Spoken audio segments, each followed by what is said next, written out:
Okay, so I'm back to filming with my Olympus. Yeah, so you're not going to be able to see us too good.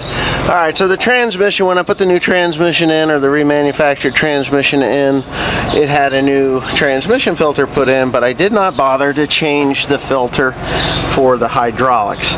A couple of reasons. The screen for this thing is here, and it had some stuff in it, and of course I flushed it out, but if you put a new filter in, they filter much tighter than a new one. So I decided that I would just leave the old filter in and see how it did. It has not thrown a code or anything, but it's just time to change it because I'm having a steering valve issue, which I don't understand that, but it's no big deal. So what I'm gonna do is I'm gonna go ahead and I'm gonna get my wrench on there. I'm gonna take it out. Now I don't know if you're gonna be able to see this very good, but we'll try. We will try to do what we're doing.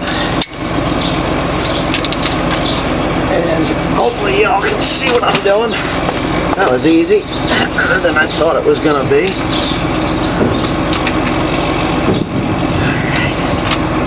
So yeah. Okay. This can be a pain in the ass. Now there is a hole in the bottom of this body, so, or this canister that holds this thing. Oh. Lovely. Just freaking lovely. Alright. I just need to see what my number is. I think I've got this. Oh yeah. Alright, so my suspicions are kind of correct. Let me go get the new one. Oh, that oil is thick. Let me do that. Okay, so I'm putting the new one in. The new one is nice and crisp and clean. It's kind of got a gray color to it. I couldn't do two hands and put it in there, so this is what you're gonna get if you're interested still. And basically just do the reverse of what you're doing in the beginning of the video. And I'll pull that out of there. There's a lot of foam in there for some reason, but let me hopefully, hold on. You guys are gonna get all wound around and complain. I know y'all gonna complain about, I can't stand to look at what you're doing. Okay. Alright, so there's that. I'll grab that. I'm just gonna back out from under here. Alright. Holy smokes. And we have some repair work we have to do to the other loader because Timothy is going to have a nice stern talking to, which I won't talk to him on video because he did something stupid and bent the loader. Alright, so we've had some codes pop up here. Turn it the right way. You got to get two of them. Had some codes pop up here, and Timothy noticed that the little purple wire, there is busted. So I'm gonna have to probably pull this whole assembly off of here. Yeah. I think it's only a couple of bolts. Oh no, that's a real dickhead. Well, anyways, we'll see if he can pop this cover off of here. If he can pop that cover off, we can pull that piece back and then resolder the wire.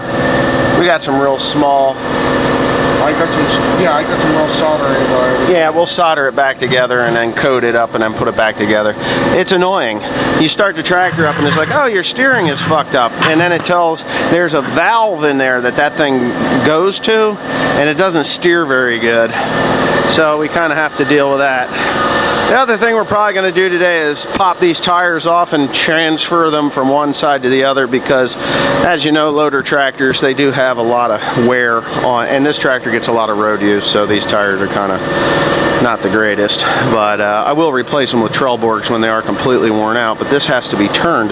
This tire's got to go on the other side, that tire's got to go on this side, and then they should wear out pretty evenly from that point forward.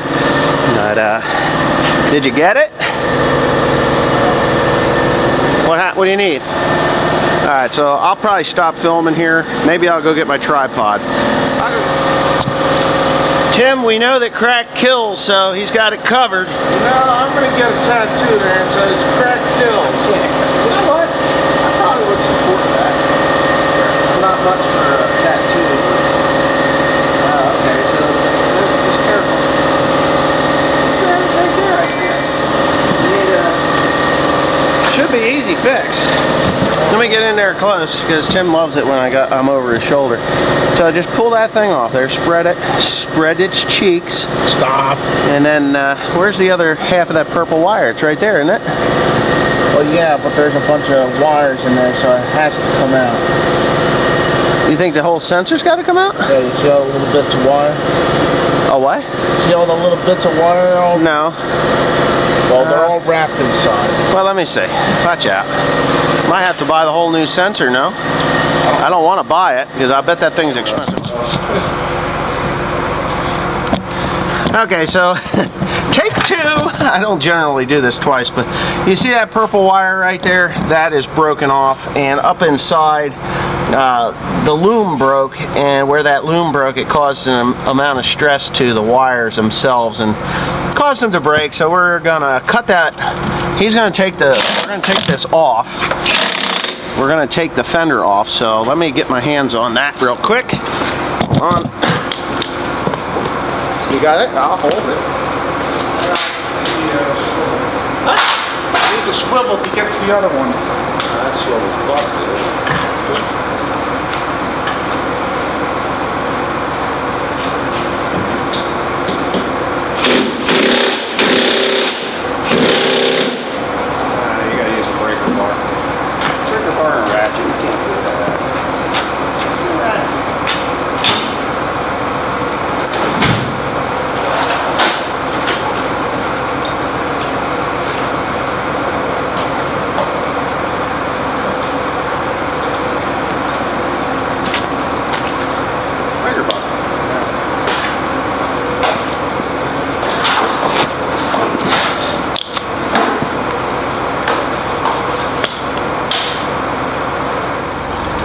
Busted free.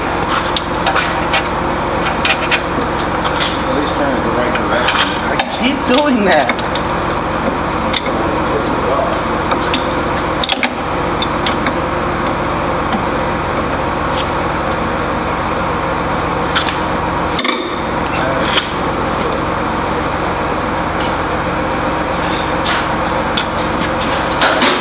I'm afraid.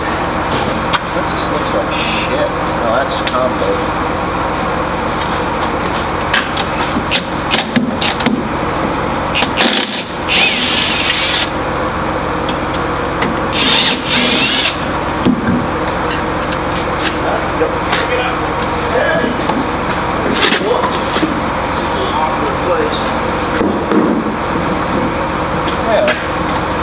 Right there on top. Okay, so now we'll be able to pop that out. Probably gonna have to loosen that hose up. Take that tin off. That's gonna be like an 8mm or so. Probably 8mm, 7 or 8mm, Tim. This is gonna be a pain in the ass because it's gonna want to leak, and I hate when we do stuff like that. But yeah, doggone it, it's probably gonna leak. And there's the bleed valve for it. So there's a bleeder there. Let me blow that out. Yeah, I don't know. I think that's just shrink wrapped on there. It is. So what we have to do is pull that off of there, and I'll just cut it off. We'll reattach, and then put a new piece of put a new piece of shrink on there, shrink wrap on there, or heat wrap, heat shrink, if I can get my words right. We'll do that, and Tim's going for a soldering iron, so we'll have this part fixed pretty quickly. It's a bit of a pain in the ass. I actually broke the clips that hold that on this side, which won't be a big deal because that side there is okay. I just got a little bit, I guess I got a little bit too aggressive with it, but whatever. With time, they become more brittle. So let me cut that off of there, and Tim will be back with his soldering iron. Alright, so I cut that off with a razor knife and that little pair of dikes over there. You know, the older I get, the worse my eyes become. Not really, they just become weaker. I've been wearing reader glasses to do things like this, and for some stupid reason I took them out of my truck, but I gotta kind of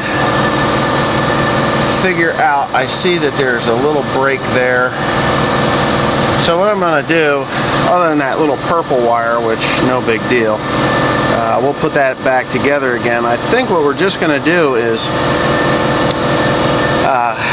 tape it. Tim was talking about putting heat shrink on it. I can't put heat shrink on it, but we can tape it up really nice and put that liquid electric tape on there. If we don't have any liquid electric tape, then we'll have to go buy some. I think I'm going to go buy that right now while he's fixing this, so I'll be Alright, so this is the filter that came out of there. As you can see, it is just loaded with black carbon from the what do you call it, those discs, the clutch discs. So when they break down or they burn up, they're very fine particles, and they actually make the filter better. They make the filter work better. There's a chunk right there. So I just put that new one in, and it is cycling better. We did get the wires fixed. Timothy put them in. I put a new piece of loom on right here, and he's attached it there. So it will flex pretty easy there, and everything will be okay. Yeah. Get rid of this thing. Why don't you back up my pickup truck and get the garbage and take it down to the dumpster. And I want I need the skid steer, the bucket put on the skid steer, because I'm going to spread lawn. Alright?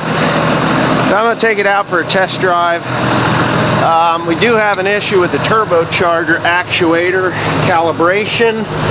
That is for the variable geometry. A variable geometry turbocharger in this thing. I don't generally use, but wow, the loader is. Oh, Tim's like, "What you doing?" Yeah, I got my.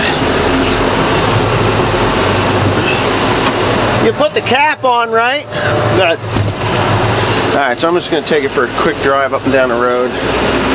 I'm going to see if I can pick up a couple of bales with it, and we have to do some work to this loader because Timothy decided that he would be stupid and run it into my trailer and bend the ever-loving shit out of it. Anyway, can't believe he did that. Anyways, I got no codes. Everything seems to be working fine. I do have to do, I didn't break a part. I heated something up, and it was really dumb that I did that, but I did. I heated it up and caused an issue on the turbo actuator linkage, so I'll have to fix that. Yeah, this tractor runs really good now. It just runs really good. Like really, really good. Everything's where it needs to be. Right where it needs to be. Make sure I don't run into anybody, because it would then be my fault. So I'll just come down here. I I don't have no codes. If it throws a code, it's going to be from the turbocharger. Sometimes with these systems, and you'll hear Warren talk about this stuff and other mechanics that work on these things, but sometimes in these systems, if you have a problem with one part of your system, it will actually create false problems in other parts of your system, believe it or not. It's just one of those things that, like a broken wire, will cause the CAN bus system to read falsely. It'll be like, oh, yeah, you need to do this now. And so we fixed the steering one, and that seems to have alleviated some of the other problems that I'm having. So I don't know, it's good. It's warming up in here, which is good. I'm getting quite a pile of material down here, that's for sure. Oh, somebody broke a bale. Yeah, alright. It's okay. We got some soft stuff there. We do have some what I call rotters, but they're not rotters. There's some soft bales. They need to be dealt with. They need to be dealt with because if I don't deal with them now, I'll be dealing with them as junk, garbage bales. So yeah, no, we're good. Yeehaw. I want to get those out of the way. There's a bunch of 4x4s over there. We're going to throw them on Tim's load, and he can take them someplace. So, anyway, that's it. I'm going to call this a success for today. Everything is now back to where it belongs. I heard that thing beep because when that screen gets cold, it stops functioning. The oil or the insulation or the silicone or whatever it is that goes in between here, it leaked out, and to replace this screen, it's like a couple $1,000s right now, and I'm not in the mood to do that.